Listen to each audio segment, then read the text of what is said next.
Hey, I'm Mechanical Engineer, and this is my mini LED lamp.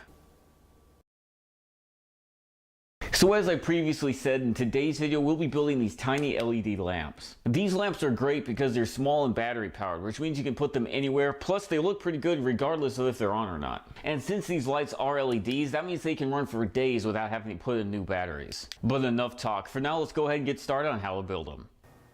The first thing we're going to need is a small lampshade. I picked up this tiny little lampshade at Lowe's for $3. It's 4 inches tall and the top of it is 3 inches across, which should be the perfect size for us. While I was there, I also picked up this 1-inch PVC coupling and a 1-inch PVC flat cap that fits snugly inside the coupling. So the first thing we're going to want to do is drill a hole through the very center of our flat cap, just large enough to snugly fit a power button into. We can then apply a little bit of hot glue to our switch, then push it through the cap till it pokes through the hole.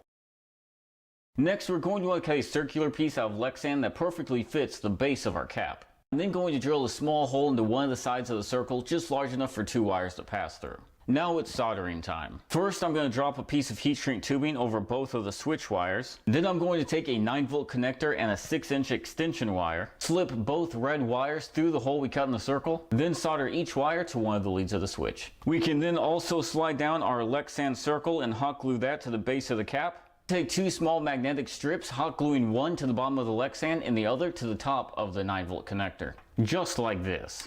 Now on to the LEDs. For the LEDs, what we're going to want to do is take a 1-inch coupler and begin to wrap the LED light strand all the way around the coupler, starting from the bottom, working our way to the top. These LEDs do have an adhesive strip at the bottom of them, but I'm still going to drop just a little bit of hot glue at each end to make sure they don't come unraveled. Now once again, we're going to want to drill a hole just large enough for 2 wires to fit through, only this time we're going to want to put it right there at the bottom of the coupling. After that, we can slide the wires from our switch assembly through the coupling, slide our 2 exposed wires through the hole we just drilled, and after we cut all 4 wires down to the appropriate length, we can slide on some heat shrink tubing, then solder the positive and negative switch wires to the corresponding LED wires. After that, we'll just slightly insert the cap into the coupling so that when the shade and LEDs are compared top to top, the lights are in the middle of the shade. So once you've found that magical distance, you can go ahead and hot glue the cap in place and also the 2 wires we just soldered.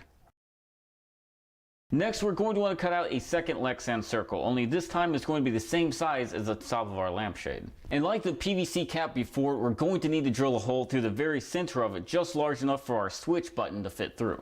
Now, as I'm sure you probably noticed, the button for my switch is not long enough to poke through the PVC, let alone the Lexan. But that's okay because I'm going to glue a small extension onto the switch so that it will be plenty long enough. Now that the hole has been drilled, we can go ahead and spray paint the Lexan piece solid white. Just like this. And now we can slide this onto the light assembly, hot gluing them together. Cut the metal out of the center of the light shade, drop the light assembly into the lamp, hot gluing around the top of it. Then lastly, hook up the 9-volt to the 9-volt connector and send the 9-volt upside down into the PVC until the magnets connect. And with that, your mini LED lamp is now complete.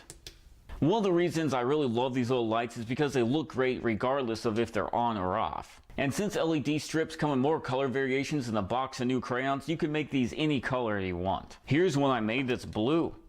And the camera doesn't quite do it justice. Since these things are so small, they can help fill in even the most awkward of small spaces. Like on a shelf, or a coffee table, or even on top of a giraffe. Basically, these lights will look good regardless of where you choose to put them. I really wish you could see these lights in person because honestly the camera just doesn't do them justice. And there you have it, how to build mini LED lamps. But hey, thank you so much for you guys watching. I hope you did enjoy this video, and if you did, please feel free to hit the thumbs up and subscribe. And Lord willing, I'll see you next time. Thanks for watching, and please feel free to subscribe.